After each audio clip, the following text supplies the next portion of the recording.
Por un momento mira en su escritorio o su mochila. Es muy probable que en alguna parte a la vista o escondido haya un cuaderno, un objeto simple e humilde. Hojas de papel unidas esperando ser llenadas. Pero, ¿y si te dijera que ese objeto tan común es el resultado final de una guerra tecnológica de 2 milenios? ¿Que su diseño es una de las innovaciones más importantes de la historia de la información? ¿Y que su historia está llena de mitos que hoy, y con fuentes en mano, vamos a refutar? Hoy no hablamos de un simple objeto, hablamos de la evolución de una herramienta para pensar. Esta es la historia de cómo el cuaderno conquistó el mundo. Para entender el cuaderno, primero debemos entender el problema que vino a resolver. Y ese problema era simple: cómo llenar sus ideas contigo. Imaginen que están en la antigua Roma y son un comerciante, un estudiante o un poeta. Necesitan tomar notas, evidentemente, y no tienen un cuaderno, tienen un pugilares.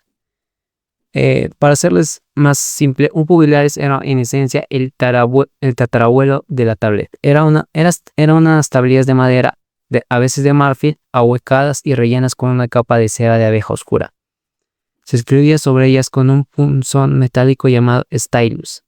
La gran ventaja: con el extremo plano del stylus podías borrar, alisando la cera. Eran reutilizables y podías unir varias tablillas con tiras de cuero, creando un códice de cera. Esta es técnicamente la primera forma de un cuaderno, pero era pesado, frágil al calor y la cera podía manchar. Mientras tanto, para textos importantes, el mundo antiguo dependía de dos materiales: el papiro en egipcio y el pergamino en Pérgamo, hecho de piel de animal. Pero ambos se presentaban en un formato terriblemente ineficiente: el rollo. El rollo era un desastre para la consulta. No podías saltar de la página 74 a la página 1. Tenías que desenrollar todo secuencialmente. Era difícil de almacenar y escribir en él requerían de ambas manos. El rollo no era una herramienta para el pensamiento rápido, era un archivo de solo lectura. Aquí es donde llegamos a nuestra primera refutación. El libro, tal como lo conocemos, fue una invención puramente cristiana para difundir la Biblia. La realidad, según historiadores como Roberts y Skeat, con su obra fundamental The Bill of the Codex, es más práctica. Los romanos ya experimentaban uniendo hojas de papiro o pergamino, no solo cera. A este formato lo llamaron códice. El códice era una revolución. Podías saltar a cualquier punto instantáneamente. Podías escribir en ambos lados de la página ahorrando material. Era más compacto, duradero.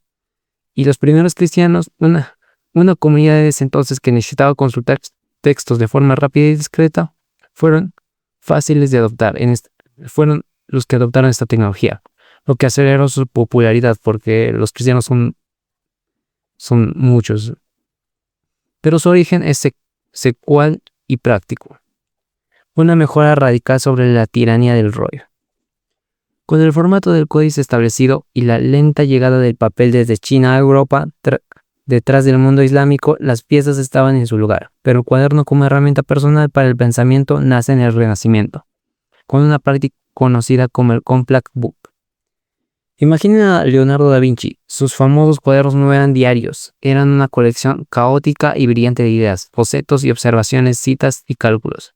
Eso era con monoplace de un libro, un lugar para registrar y organizar el conocimiento. Pensadores de la ilustración como John Locke y Francis Bacon no solo las usaban, sino que escribieron guías sobre cómo organizarlos, con sistemas de índices y categorías. Estos no eran cuadernos comprados en una tienda, eran hojas sueltas que un individuo llevaba en un encuadernado para crear su propio volumen personalizado. Eran íntimos y únicos. Era un Google personal de la época predigital.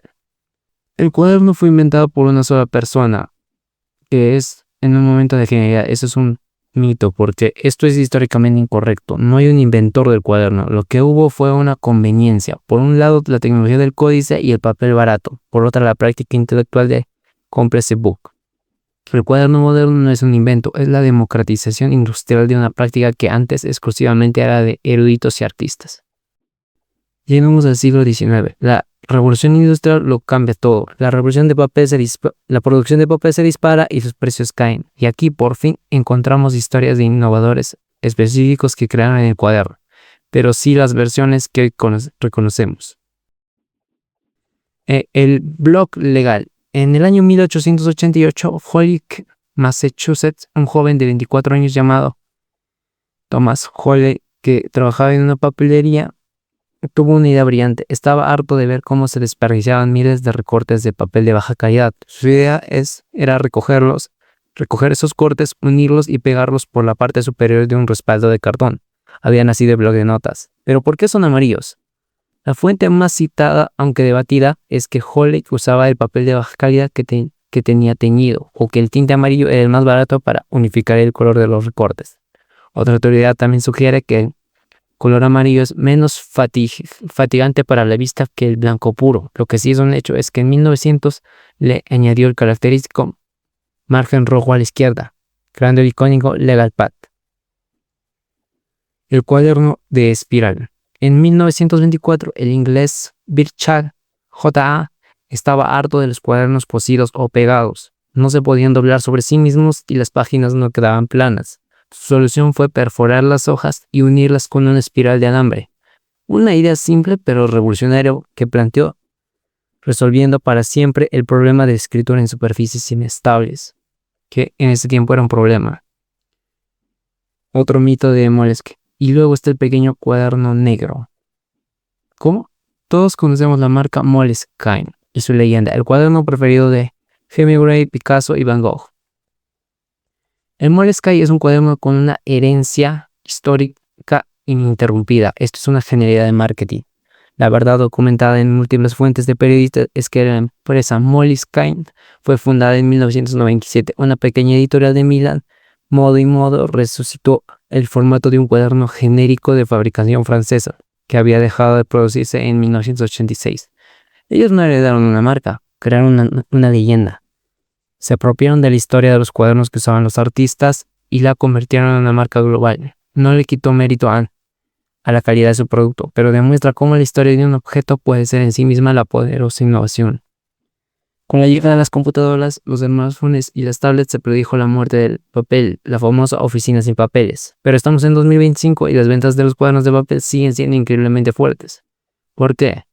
Diversos estudios en neurología y psicología sugieren que el acto físico de escribir a mano activa partes del cerebro de una manera diferente al teclear. Fomenta una mejor retención de la memoria y una comprensión conceptual más profunda. Escribir en un cuaderno es una experiencia táctil, libre de las distracciones infinitas que ofrece una pantalla. El cuaderno no muerto ha evolucionado y se ha iterado. Hoy tenemos cuadernos inteligentes como Rock the Book que te permiten escribir a mano, escanear tus notas a la nube y luego borrar las páginas en microondas. Tenemos tablets de tinta electrónica como la Remarkable que buscan replicar la sensación exacta de escribir en papel, pero con las ventajas de lo digital. Así que la próxima vez que tomen ese simple cuaderno, recuerden el viaje. En sus manos tienen la victoria del códice sobre el rollo, tienen el espíritu del Complex Book del Renacimiento, tienen el ingenio de un obrero en una fábrica de papel y la visión de un inventor frustrado en las páginas que no se quedan planas. El cuaderno no solo es un conjunto de notas, sino que es una de las tecnologías más perfectas El cuaderno no es solo un conjunto de notas, es una de las tecnologías más perfectas, duraderas y humanas jamás creadas. Una herramienta que, lejos de desaparecer, sigue siendo el mejor lugar para que nazca una idea.